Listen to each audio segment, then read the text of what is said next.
কৃষ্ণ বন্ধুরা, রাধে রাধে। আজ রমা একাদশীর ব্রত উপবাস। রমা একাদশীর ব্রত মাহাত্ম্য আজ আমি পাঠ করছি।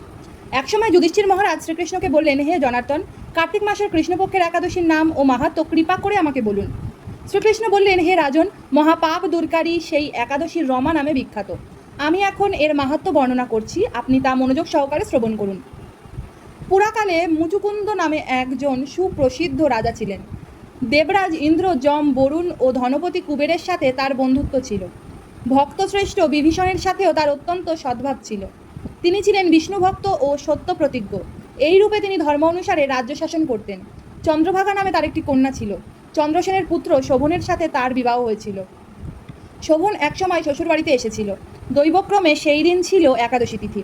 স্বামীকে দেখে প্রতিপরায়ণা চন্দ্রভাগা মনে মনে চিন্তা করতে লাগলো, হে ভগবান, আমার স্বামী অত্যন্ত দুর্বল, তিনি ক্ষুধা সহ্য করতে পারেন না। এখানে আমার পিতার শাসন খুবই কঠোর। দশমীর দিন তিনি নাগরা বাজিয়ে ঘোষণা করে দিয়েছে যে একাদশী দিনে আহার নিষিদ্ধ। আমি এখন কি করি? রাজার নিষেধাজ্ঞা শুনে শোভন তার প্রিয়তমা পত্নীকে বলল, হে প্রিয়ে, এখন আমার কি কর্তব্য তা আমাকে বলো। উত্তরে রাজকন্যা বলল, হে স্বামী, আজ এই গৃহে এমনকি রাজ্য মধ্যে কেউই আহার করবে না। মানুষের কথা তো দূরে থাকুক, পশুরাও পর্যন্ত অন্ন জল মাত্র গ্রহণ করবে না। হে নাথ, যদি তুমি এর থেকে পরিত্রাণ চাও তবে নিজ গৃহে প্রত্যাবর্তন করো। এখানে আহার করলে তুমি সকলের নিন্দাভাজন হবে এবং আমার পিতাও ক্রুদ্ধ হবেন। এখন বিশেষভাবে বিচার করে যা ভালো হয় তুমি তাই করো। সাধ্বীর স্ত্রী এই কথা শুনে শোভন বলল, হে প্রিয়ে, তুমিই ঠিক বলেছ, কিন্তু আমি গৃহে যাব না, এখানে থেকে একাদশী ব্রত পালন করব। ভাগ্যে যা লেখা আছে তা অবশ্যই ঘটবে। এইভাবে শোভন ব্রত পালনে বদ্ধপরিকর হলেন। সমস্ত দিন অতিক্রান্ত হয়ে রাত্রি শুরু হলো।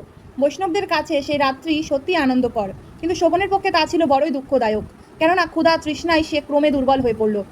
এভাবে রাত্রি অতিবাহিত হলে সূর্যোদয়কালে তার মৃত্যু হলো। রাজা মুচুকুন্দু সাড়ম্বরে তার শবদাহ কার্য সুসম্পন্ন করলেন। চন্দ্রভাগা স্বামীর অন্ত্যেষ্টিক্রিয়া সমাপ্ত করে পিতার আদেশে পিতাগৃহেই বাস করতে লাগলো। কালক্রমে রমাব্রত প্রভাবে শোভন মন্দরাচল শিখরে অনুপম সৌন্দর্য বিশিষ্ট এক রমণীর দেবপুরী প্রাপ্ত হলেন।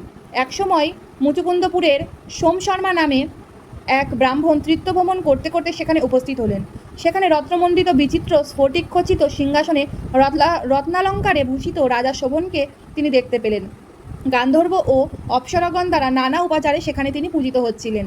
রাজা মুচুকুন্দের জামাতারূপে ব্রাহ্মণ তাকে চিনতে পেরে তার কাছে গেলেন। শোভনও সেই ব্রাহ্মণকে দেখে আসন থেকে উঠে এসে তার চরণ বন্দনা করলেন। শ্বশুর মুচুকুন্দ ও স্ত্রী চন্দ্রভাগা সহ নগরবাসী সকলের কুশল বার্তা জিজ্ঞেস করলেন।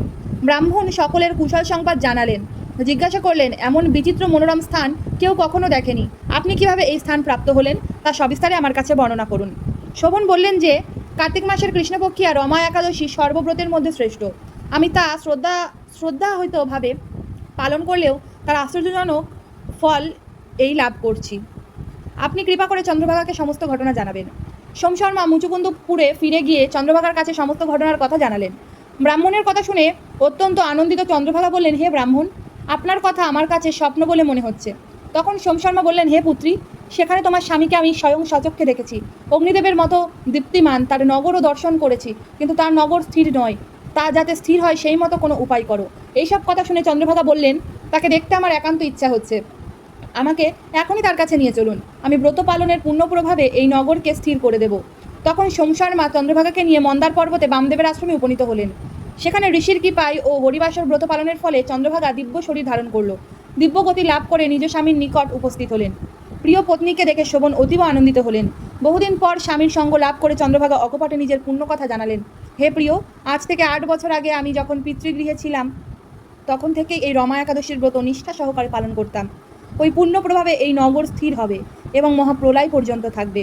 হে মহারাজ, মন্দারাচল পর্বতের শিখরে শোভন স্ত্রী চন্দ্রভাগা সহ দিব্য সুখ ভোগ করতে লাগলেন। পাপবিনাশিনী ও ভক্তিমুক্তি প্রদায়িনী রমা একাদশীর মাহাত্ম্য আপনার কাছে বর্ণনা করলাম। যিনি এই একাদশী ব্রত শ্রবণ করবেন তিনি সর্বপাপ মুক্ত হয়ে বিষ্ণু লোকে পূজিত হবেন। রাধে রাধে। কেমন লাগলো অবশ্যই কমেন্ট করে জানিয়ে দেবেন।